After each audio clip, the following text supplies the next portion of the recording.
It's not every day you see a phenom enter the sport, but that's exactly what we got with the former wrestling star Bo Nickal, who has the MMA world in the palm of his hand in just 3 fights. So let's see what makes him so special and why former title contenders are already calling him out. When you're 3-0, you'd think you'd be fighting in some no-named organization, slowly building up your confidence and resume. Well, not Bo Nickal, who has demanded the attention of the MMA world after his string of stunning wins in the Dana White Contender Series. His first came in August of this year, where he defeated Zachary Borrego in 62 seconds, after which this is what he had to say. Were you surprised by the plan, by getting another Contender Series fight, or is this sort of what you expected? Oh, I mean, it's what I expected. I'm 2-0 now, early in my career. And at the end of the day, I'm not here to get a UFC contract. I'm here to be UFC champ and the #1 pound-for-pound fighter in the world. So that's what's on the horizon for me. And, would love to get the contract, and that'll be a step in my career. But at the end of the day, I'm going to be all the way on the top of the mountain. Anything that you would look to prove in that next fight, or any type of opponent, or even a time frame? How soon could we see you in what week of the Contender Series? Oh, I mean, I'm ready to go right now. I've had 2 professional fights, 2 amateur fights. I haven't even been hit yet. So I would like to test myself a little more, take another step up, a little better opponent. I don't really see, at the end of the day, it doesn't matter though. If you're a guy in the Contender Series or a top 10 guy in the UFC, or I'm fighting you for the belt, I can get you out of there in 60 seconds if I want to. I can take you down and maul you. So it doesn't really matter who's in there. I'm just trying to get better every day. And yeah, at the end of the day, like I said, pound for pound #1 fighter in the world. So it is safe to say that Nickal doesn't lack any confidence, and he would go on to back up his words by beating Donovan Beard in just 52 seconds, after which not only did he get a UFC contract, but he had a special call-out. I know you were, I guess, kidding me when you called out Khamzat, but when you look at him and he has that great high-level wrestling, how do you see a matchup with him down the road going if you were to fight him? Yeah, I don't know what you're talking about as far as kidding, but I feel like that's a good matchup for me. He's obviously a high-level grappler, a high-level fighter. He's one of the top fighters in not only in his division but in the UFC. So I have a lot of respect for his skills, but I also know what I'm about. So yeah, I mean, at some point, I'm making my UFC debut, right? Like, he's probably fighting for the title soon. So am I going to get that fight? Probably not, but I'm ready to go, and it will happen in the future, and I'll be more than prepared then. As Nickal said, he doesn't expect to get that Chimaev fight, but he did get the attention of former title contender and one of Chimaev's training partners, Darren Till, who tweeted out, "Bo Nickal is looking good. Be good to meet up with him in the future in the octagon. Drive the left hand through his skull." But it isn't just Till who has taken notice of Bo Nickal's potential, as several prominent fighters have come out to break down his game already and talk about his future. One being Triple C himself, Henry Cejudo, who had this to say about Nickal's game. Talking is done. Let's check him out. Okay, so here we have Bo Nickal, 26 years old, 6'1", 75-inch reach. Only Israel Adesanya has an 80-inch reach, which is crazy. So 185 pounds, I mean, this guy right here is a feature. Obviously, he's going up against his competitor who's 10 years I guess 10 years his elder, if you want to call it. So this is what I love to study, man. I love to study when people are super relaxed, and that's what I see here with Bo. Right away, southpaw, which is different. Right away throwing the jab, just through the left hand straight. Going a little crazy with that left high kick. It's unnecessary, but these are things that he's gonna learn in the future. But what I like about Bo so far is that he's not going in for takedowns. He really wants to demonstrate how good he has gotten, which is really, really good. Boom, kick to the body. He's a little close there, but those are all adjustments that you can hit. Left straight uppercut, boom, left hook.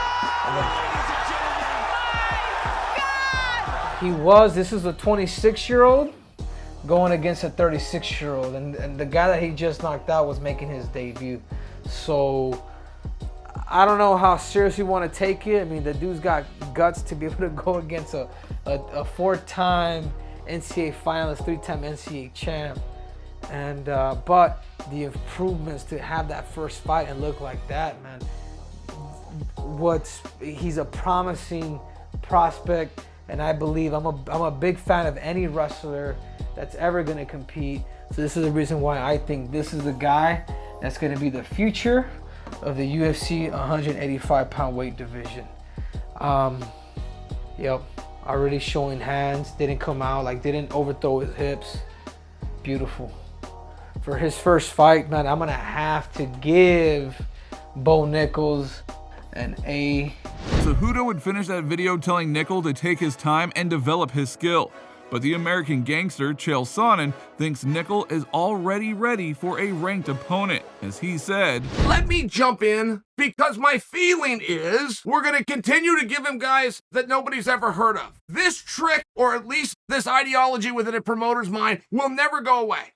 It will never go away of build a guy. But over anybody's career, you will never show me a guy that you built. I hear the term, and I know that it's a theory, and I know that the boxing world has done it, but in MMA, you're not going to show me a guy that you built. The audience will make their choice, and those are the guys that are going to get over. Now, they've already chosen that with Bo.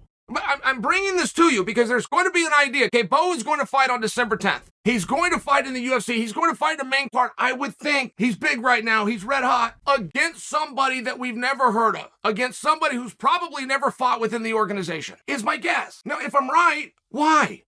Why would you do that? Guy's a 4-time world champion in the hardest sport that the amateur divisions, that the International Olympic Committee or the NCAA regulate. He won 3 NCAA championships. We're the only country in the world that can test that. So that's a world championship, like it or not. He then won the actual world championship in freestyle wrestling. I'm just bringing to you, why would he be fighting guys that we haven't heard of? Why? So while Dana White is seeing money signs everywhere after Bo Nickal's recent performance, as he had nothing but praise for the former wrestling superstar, as he said, I guess Bo Nickal got your attention the second time around, not enough the first time, but this was enough tonight. My God. Yeah. Incredible, man. Kid's incredible. He looks great. Obviously a big step up in competition this time, fighting somebody 7-1, reach advantage, height advantage. Kid's confidence in himself is unbelievable. His game is amazingly well-rounded, and yeah, it was impressive. You know, all the talk after his first appearance is why the hell didn't they just sign him the first time around? So by what you saw tonight, do you think maybe we did make a mistake bringing him back, or does tonight prove that you made the right decision? After what you saw tonight, you know I made the right decision. I mean, you know, he got highlighted once. SportsCenter's been talking about him for 3 days. Come in tonight and performs the way that he does. Couldn't have done it any better.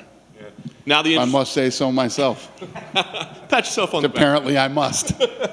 All right, so now the dilemma, right? The guy's 3-0, but he's obviously incredibly talented. So as you sit there now, what do you see as a career path for him? I mean, do you test him against like ranked talent early on? What do you do with him? No, you don't test him against ranked talent. You bring him in just like you would bring in any prospect.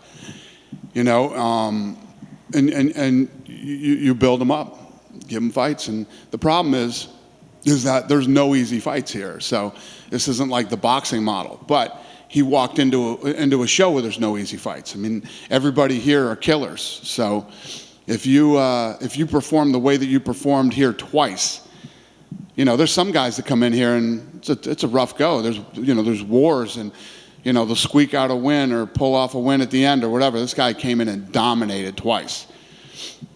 I don't know if you got a chance to see it, but when he was talking to Laura. Now, just as the UFC 185-pound division was starting to get a bit stale as the champ Israel Adesanya has gone through several contenders twice, we get not only Khamzat Chimaev and Alex Pereira beefing up at the middleweight division, but now one of the most decorated young stars will be making his way up the rankings in short succession in Bo Nickal. If his recent performances are anything to go off of, we as MMA fans are in for a treat these coming years. So if you enjoyed this video, then please give it a like, and don't forget to subscribe to the channel. Hit the little bell beside it so that you're notified the next time we upload a new video. And with that being said, you just watched us break down the next UFC superstar, Bo Nickal.